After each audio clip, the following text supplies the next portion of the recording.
मन मंदिरा गजर भक्तीचा.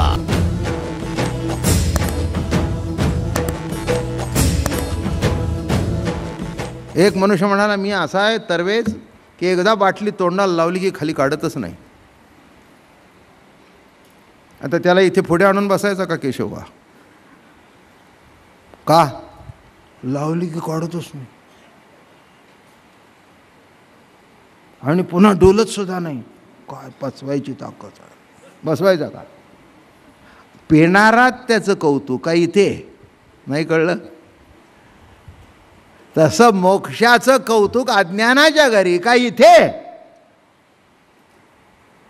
नाही का? कोणाच्या ठराविक ठिकाणी ठराविक लोकांचं कौतुक आहे का? भलतिकडे भलत्याचं होतं काय? राजा जरी असला तरी त्याला काय माऊलीच्या शेजारी बसवायचं नाही. त्यांनी राज्य नीट करावं म्हणून माऊलीच्या चरणावर त्याला ठेवायचं. काय हे जन आहे म्हणून हा राजा आहे, हे संत आहेत, हे ज्ञानियांचे राजे आहेत नाही का? कोणाची कोणाच्या घरी महत्त्व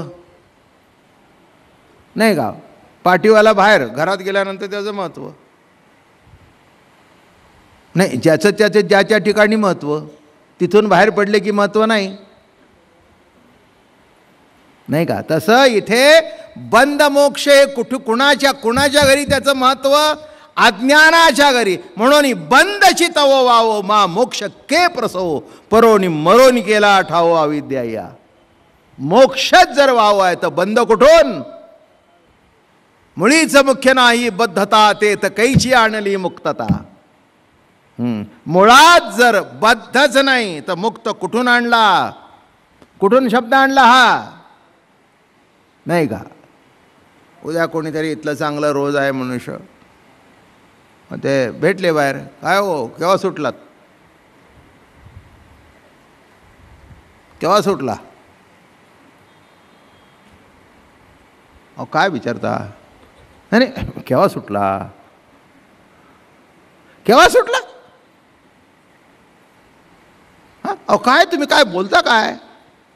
तुम्हाला कोणी सांगितलं मला अटक झाली होती?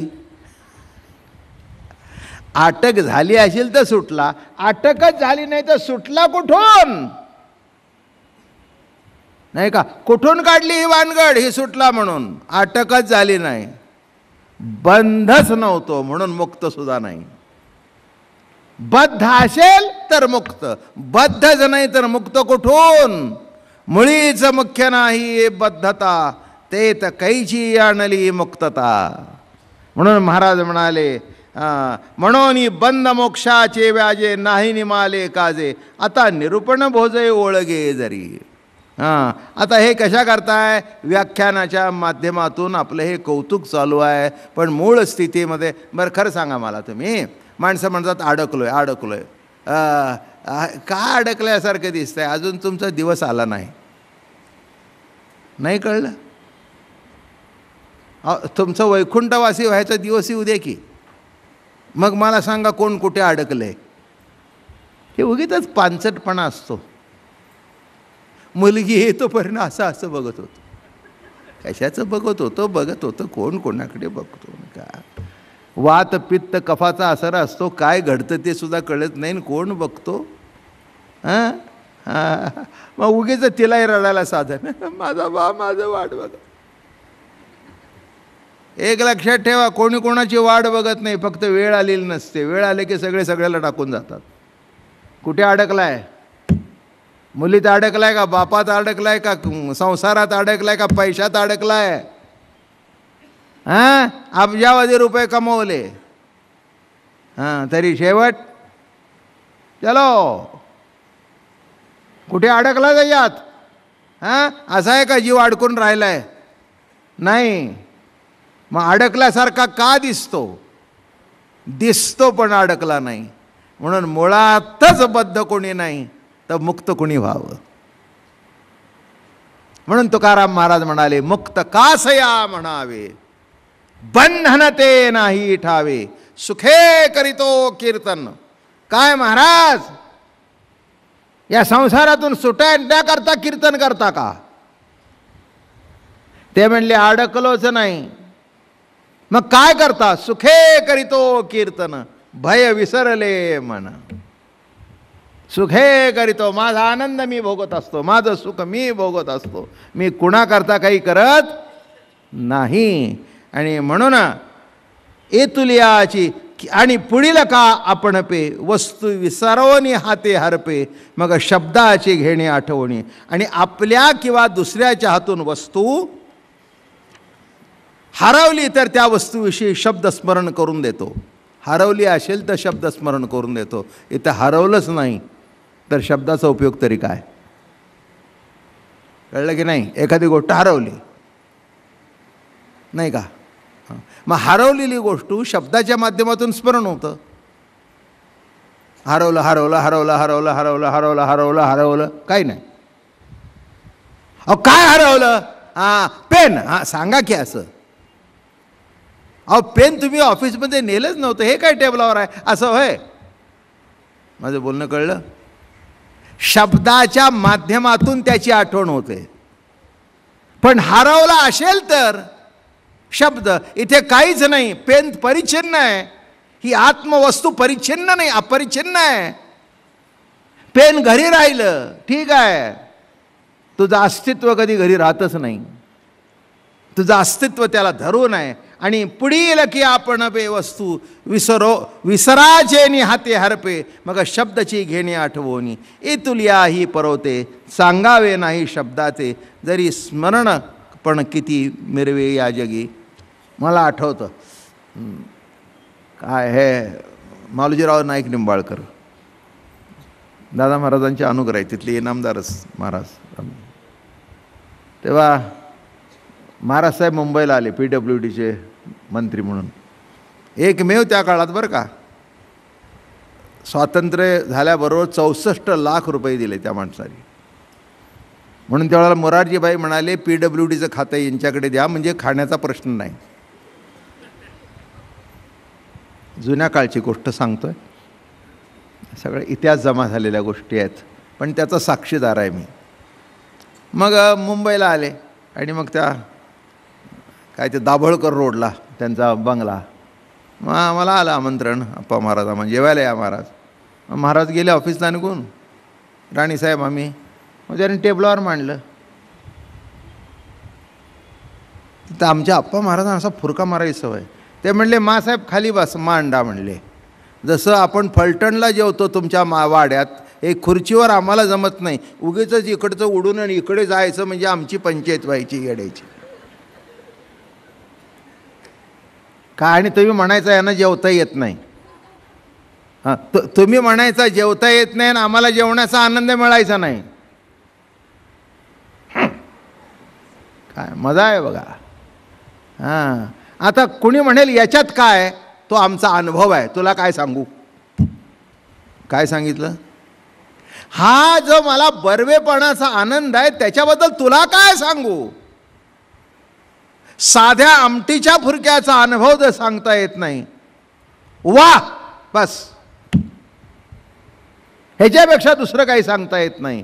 तर मूळ जे स्वरूप आहे त्याला आता कोणत्या शब्दाने हाक मारावी. म्हणून जेवण झाल्यानंतर पुन्हा जेवण घरात फिरायची गरज नाही. मग तो एवढा जेवला, आडवा हात मारून पुन्हा मुद्द्यावर आलो आपण.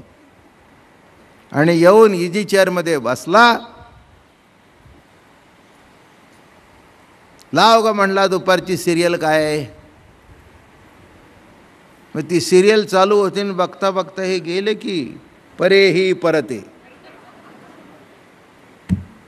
कुठे गेले? परे ही परते. 2:30 वाजता जे डोळे झाकले कायमचे नाही. 2:30 वाजता जे डोळे झाकले 4:30-5ला उघडले. अरे म्हणले ती सिरियलचं काय झालं. आतापर्यंत 3-4 होऊन गेल्या, त्यातले 1-2 वर गेले. सगळं सगळं संपलं. अरे म्हणले एवढ्यावर झोपलो. हां झोपलो हे जर कळलं असतं तर झोपलाच नसतात. काय झोपणं हा सुद्धा परमोच्च आनंद आहे. शास्त्र असं सांगतं, झोपणं हे जागृतीत येतं म्हणूनच त्याला झोप म्हणावी. जागृतीत आलं नसतं तर ती ब्रह्मस्थितीच आहे. असो. उदय जलिया दिवसपती ते की दिवेसे जेती वासोनी पिकले आसेती सुजाता ती नांगरी काही. महाराज म्हणाले सूर्योदय झाल्यानंतर आपोआपच हे दिवे किती जरी आता मोठे असले, हे आता काळोख आहे, सगळं बंद आहे म्हणून या दिवाचा प्रकाश आहे, तुम्ही हे सगळे दिवे नेऊन बाहेर लावा. दिवा पेटला हे सुद्धा कळणार नाही, इतका त्या सूर्याचा प्रकाश आहे. म्हणून सूर्योदय झाला की आपण घरातले दिवे सुद्धा मालवून टाकतो. पिकाने भरलेल्या शेतात कोणी नांगर धरील काय? आता सगळं असं कणसे लागली घनदाटे, घनदाट कणसं लागली ज्वारीची अशी. आता त्याच्यात कोणी नांगर धरील का? नाही.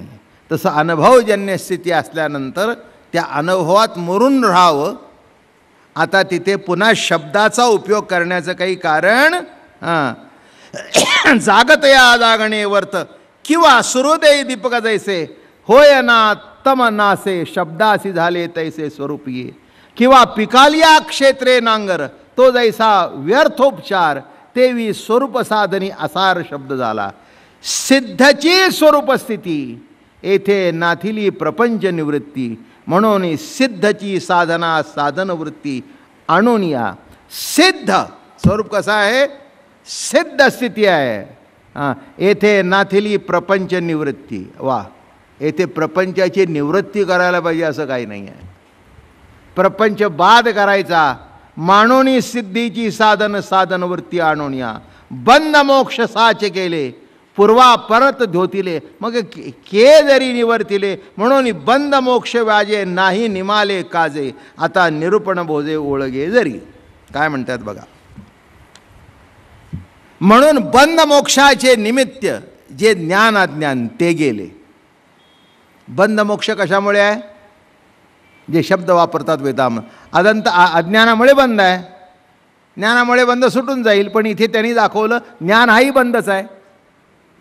अज्ञान आणि ज्ञान, अज्ञान सापेक्ष ज्ञान, सत्ता मात्र ज्ञान नाही. अज्ञान सापेक्ष जे ज्ञान आहे म्हणून कशाचं खंडन झालं? ज्ञान अभेद याचंही खंडन करून टाकलं, काही शिल्लक राहील नाही म्हणाले. म्हणून बंद मोक्षाचे निमित्त जे ते गेले. बंद मोक्षाचे कारण अज्ञान ज्ञान असते ते तर नाही. कार्य संपले असे जरी आहे तरी व्याख्यानाचे कौतुक प्राप्त झाले आहे. कार्य संपलं जरी असलं तरी आता त्याचं कौतुक. मग तुम्ही म्हणाल अमृतानुभव म्हणजे काय?